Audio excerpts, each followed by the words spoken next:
Uttarakhand open university के community radio hello Haldwani में आपका स्वागत है। और मैं नागेंद्र फिर से उपस्थित हूँ आपके बीच लिटरेचर की दुनिया को लेके, लिटरेचर के संसार को लेके। और जैसा कि हम पिछले कई सीरीज से डिस्कस करते आए हैं और आज भी उसी सीरीज़ में जो है एक कदम और आगे बढ़ाएंगे, मिलजुल के सीखने का प्रयास एक और करेंगे। और बात चल रही थी हमारी जो शेक्सपियरियन ड्रामा है उनके तरह तरह के एस्पेक्ट्स के बारे में। तो आज हम पिछली वाली सीरीज में हिस्टोरिकल प्लेस के जो है उन चीज़ों को जाना था जिसमें ओरिजिन था और उनके बारे में कैटेगराइजेशन था। और आज हम बात करेंगे क्या टेक्निक्स थी इनको लिखने की और कहाँ से जो है ज़्यादातर प्लेस जो है पैदा होते हैं और क्या सोर्सेस थे इनके। तो और ख़ासकर एक बात पे भी बात करेंगे कि जो हिस्ट्री हैं वो और ट्रेजेडीज़ में क्या फ़र्क है शेक्सपियर के। तो चलते हैं दोस्तों पहले उनके टेक्निक के बारे में डिस्कस करने। तो बात करते हैं इन नाटकों के प्लॉट की। जब हम प्लॉट की बात करते हैं कि शेक्सपियर एक ही उद्देश्य लेके इन नाटकों को लिखते थे और वो उनका जो उद्देश्य था वो दूसरे एलिजाबेथन ड्रामेटिस्ट का भी रहता था, और वो ये था कि जितना ज़्यादा पॉसिबल हो सके जो है किसी एक राजा के राजकाज की जितनी घटनाएं हैं उनको एवरी पॉसिबल मैनर से, यानी हर प्रयत्न से ज़्यादा माइन्यूटली रखा जाए और दिखाया जाए। यानी कि जिस भी राजा पे वो नाटक बेस है उसकी लगभग प्रत्येक घटना को उकेरा जाए जो है पृष्ठों पे। और वो एक माइनर फिगर को भी डेवलप कर सकते थे और इतना डेवलप कर सकते थे जो कि हीरो हैं जैसे जो राजा, उसके अलावा जो छोटे कैरेक्टर हैं उनको भी वो डेवलप करने की फ्रीडम ले लेते थे। और शेक्सपियर जो है कभी कभी उन घटनाओं में जिन फिगर का जिक्र ही नहीं था वास्तव में उनको भी ऐड कर लिया करते थे, क्योंकि ये ज़रूरत हो जाती है कभी भी हम जब कोई मूवी बनाते हैं, आर्ट का पीस डायरेक्ट करते हैं। लेकिन इस सब चीज में शेक्सपियर ये कभी नहीं बोलते थे कि इस पूरे नाटक का हीरो कौन है और किस राजा की बात कर रहे हैं, और हिस्ट्री को कहीं पर वायलेट नहीं करना है। तो इन सब के रहते हुए भी हिस्ट्री पूरी तरह बरकरार रहती थी।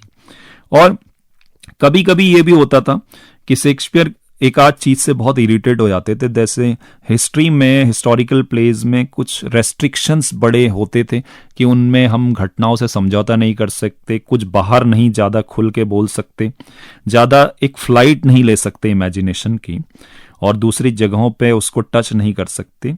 जबकि ये शेक्सपियर का अपना एक नेचर था कि वो हमेशा कंट्रोल में रहना नहीं चाहते थे, इसलिए उन्होंने क्लासिकल यूनिटीज को भी फॉलो नहीं किया। तो ये चीज कभी कभी उन्हें इरिटेट कर देती थी कि एक सेट फ्रेमवर्क में नाटक को लिखना हिस्टोरिकल प्लेज में।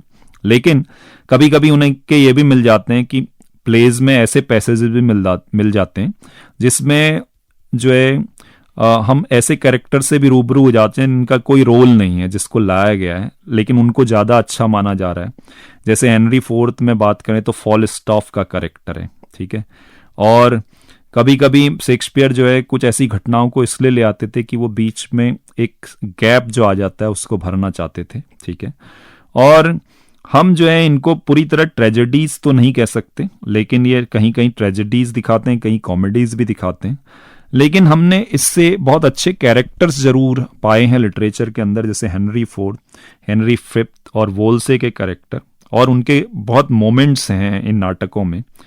तो कई बार नॉन हिस्टोरिकल सीन्स भी हैं, जैसे फॉल स्टॉप के मैंने बताया था, एक मोटा सामंत है, नाइट है, जिसने बहुत एक अच्छा ह्यूमरस सीन उपस्थित किया था और वो बहुत फेमस हो गया था, ये मैं पहले भी बता चुका हूँ।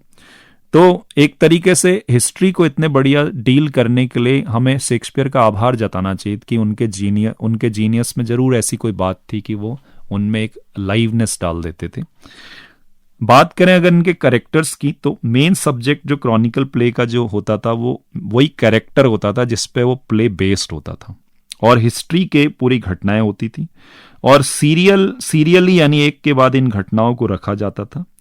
और जो हम एडिशनल पैसेज डालते थे वो हिस्ट्री से नहीं होते थे, बल्कि वो इधर उधर की ऑफिशियल लाइफ से घटनाएं जो हमने गैदर की होती थी, कुछ कहानियां, उनसे हम कुछ एडिशनल सीन डाल देते थे।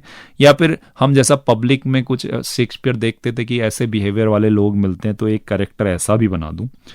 और इसमें जो कैरेक्टर आते थे, जैसे कुछ नोबल्स लोग हैं या कुछ चर्च के फिगर हैं, जो कभी कभी इंसिडेंटल पार्ट, कभी अचानक एक पार्ट रोल प्ले करते थे ड्रामा में और चले जाते थे, उनको डमी फिगर्स भी हम कह सकते हैं। वो ज़्यादा देर नहीं रुकते थे ड्रामा की कहानी में, लेकिन सेंट्रल जो होता था ड्रामा का, जो मेन फोकस ऑफ अटेंशन होता था, वो एक रूलर ही होता था, जो एक किंग है, जो एक सोल्जर भी है, एक लवर हो सकता है, एक हस्बैंड हो सकता है, एक फादर हो सकता है, या एक दोस्त हो सकता है, एक दुश्मन भी हो सकता है। वही उस स्टोरी उन्हीं के आसपास घूमती थी, और जो है इन्हीं सब के साथ उस कैरेक्टर को अपनी बहुत बड़ी जिम्मेदारी निभानी होती थी, क्योंकि किंग्स के कंधों पे आप जानते हैं कितना भार होता है। तो इन सब चीज़ों के बीच उन सब अंतर्द्वंद को बहुत अच्छी तरीके से कैरेक्टराइजेशन में उकेर के लाते थे विलियम शेक्सपियर।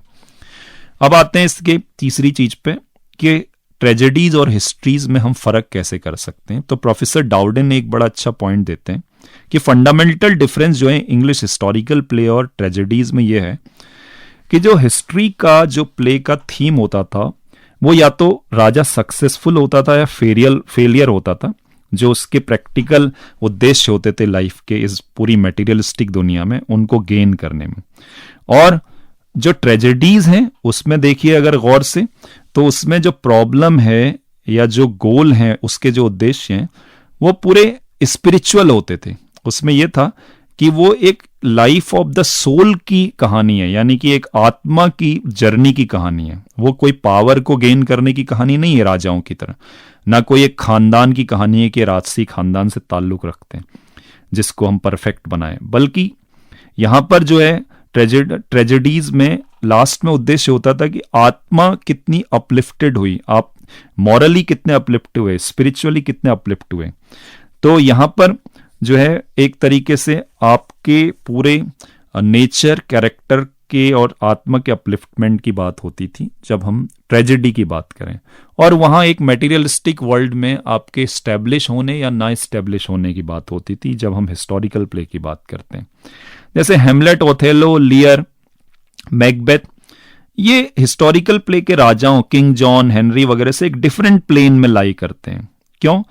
क्योंकि ये एक आम आदमी के या फिर किसी एक इंडिविजुअल के आत्मा की जर्नी की कहानी है कि वो कैसे एक अच्छे इंसान से ट्रेजेडी को कुछ गलतियों से प्राप्त हो सकता है, और कैसे अगर वो ये गलतियां नहीं करता तो वो किस तरीके से एक पूरी अपलिफ्टेड स्टेज में हो सकता था। जबकि रिचर्ड सेकंड के केस में कि वो एक जो है कहीं कहीं पर वो ऐसा लगता है कि वो थोड़ा हिस्टोरिकल प्लेस से डिफरेंट होकर ट्रेजेडी के बॉर्डर को टच करता है, लेकिन फिर भी वो एक साइकोलॉजिकल फेलियर है।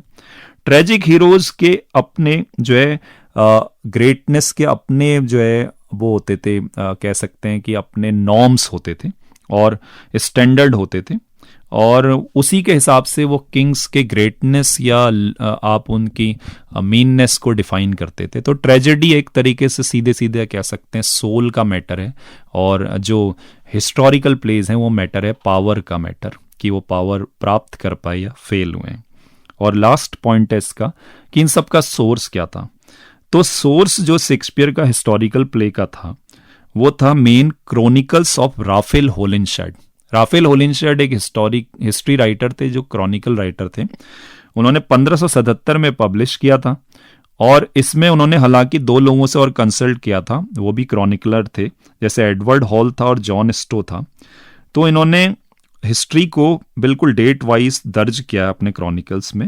हालांकि उन्होंने कुछ घटनाओं को रिक्वायरमेंट के हिसाब से ओमिट किया है या फिर ऐड किया है, लेकिन ओरिजिनल हिस्ट्री से वो जो है पूरा उन्होंने कोई समझौता नहीं किया, और मेन आउटलाइन वैसे ही रही है घटनाओं की। तो हिस्टोरिकल फैक्ट शेक्सपियर सारे वहीं से लेते हैं जो नाटकों में लाते हैं, और उसमें अपने हिसाब से फिर कुछ जो है फ्लेवर ऐड या डिलीट करते हैं, जो जहां पर रिक्वायरमेंट होती है उनके अपने उद्देश्य को पूरा करने के लिए। और मैं पहले भी बता चुका हूं कि शेक्सपियर के जो रोमन प्ले थे वो उनका सोर्स था जो प्लूटार्च हैं जो इटली में, उनकी लाइव्स, प्लूटार्च लाइव्स नाम से एक बुक थी, वहां से रोमन सोर्सेज लेते हैं, और हिस्टोरिकल लेते हैं राफेल होलिनशेड से। तो ये बहुत इंपॉर्टेंट पॉइंट है किसी भी लिटरेचर के विद्यार्थी को जो समझ में आना चाहिए कि शेक्सपियर के सोर्स क्या है हिस्टोरिकल प्लेस के। तो दोस्तों ये था हिस्टोरिकल प्लेस के बारे में हमारा एक एनालिसिस, और आशा है कि आपने इसको पसंद किया होगा या आपको पसंद आएगा।